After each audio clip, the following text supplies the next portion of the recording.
Xpulse student owners ഇപ്പോൾ ഏറ്റവും കൂടുതൽ നേരിടുന്ന ഒരു പ്രധാനപ്പെട്ട പ്രശ്നങ്ങളൊന്നു തന്നെയാണ് ഈ ഒരു ടാപ്പറ്റ് നോയ്സ്. മിക്ക എല്ലാ കമ്പനിയുടെ വണ്ടികൾക്കും ഈ ഒരു ഇഷ്യൂസ് ഉണ്ടെങ്കിൽ പോലും എക്സ്പൾസിനെ സംബന്ധിച്ചിടത്തോളം ഇത് കുറച്ച് കൂടുതൽ തന്നെയാണ്.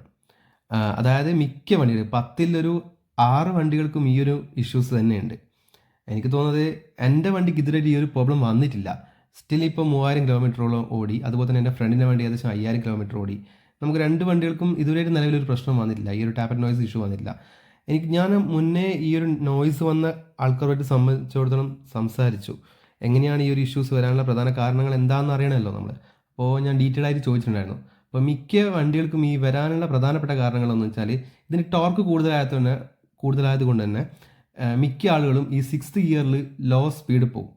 അപ്പോൾ അങ്ങനെയുള്ള വണ്ടികൾക്കാണ് ഈ ഒരു ഇഷ്യൂസ് ഏറ്റവും കൂടുതൽ കാണുന്നതെന്ന് എനിക്ക് തോന്നുന്നത്. അതുപോലെ തന്നെ ഫസ്റ്റ് സർവീസിന് മുന്നേ തന്നെ വണ്ടി അത്യാവശ്യം നല്ല രീതിയിൽ സ്പീഡ് പോയ ടീം, അവർക്കൊക്കെയാണ് ഈ ഒരു ഇഷ്യൂസ് ഏറ്റവും കൂടുതൽ വന്നിരുന്നത്. ഞാൻ ഈ പറയുന്ന കാര്യം എത്രത്തോളം സത്യമാണെന്ന് എനിക്കും അറിയില്ല. പക്ഷേ എങ്കിൽ ഈ ഒരു ഇഷ്യൂസ് കൂടുതലായിട്ട് കണ്ടത് ഇങ്ങനത്തെ ആൾക്കാർക്കാണ്. ഞാൻ അത്യാവശ്യം നല്ല രീതിയിൽ തന്നെയാണ് ഫസ്റ്റ് സർവീസ് വരെ വണ്ടി ഓടിച്ചിട്ടുള്ളത്. എൻ്റെ ഫസ്റ്റ് സർവീസിന് ശേഷം മാത്രമേ വണ്ടി അത്യാവശ്യം നല്ല രീതിയിൽ സ്പീഡ് പോയിട്ടുള്ളൂ. മറ്റേ ഓഫ് റോഡ് എല്ലാ തരത്തിലും ഞാൻ ഉപയോഗിച്ചിട്ടുള്ളൂ.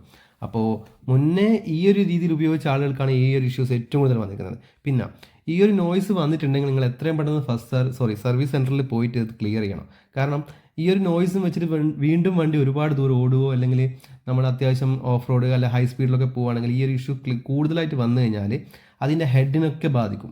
അങ്ങനെ വരുന്ന സമയത്ത് നമുക്ക് പല ഇഷ്യൂസും വരും. പിന്നെ വണ്ടിയുടെ ഓയിൽ എപ്പോഴും നമ്മൾ ചെക്ക് ചെയ്ത് നോക്കണം. കാരണം ഓയിൽ കുറയുന്ന വണ്ടികൾക്ക് ഈ ഒരു നോയ്സ് ഇഷ്യൂസ് ഏറ്റവും കൂടുതൽ ഉണ്ടാവും എന്നാണ് പറയുന്നത്. അപ്പോൾ നിങ്ങൾ ആ രീതിയിൽ തന്നെ മെയിൻറ്റെയിൻ ചെയ്ത് വേണം വണ്ടി ഓടിക്കാൻ. ഇഷ്യൂസ് ഉള്ള ആൾക്കാർ എത്രയും പെട്ടെന്ന് തന്നെ നിയറസ്റ്റ് ആയിട്ടുള്ള സർവീസ് സെൻറ്ററിൽ പോവുക, ഇത് ക്ലിയർ ചെയ്യുക.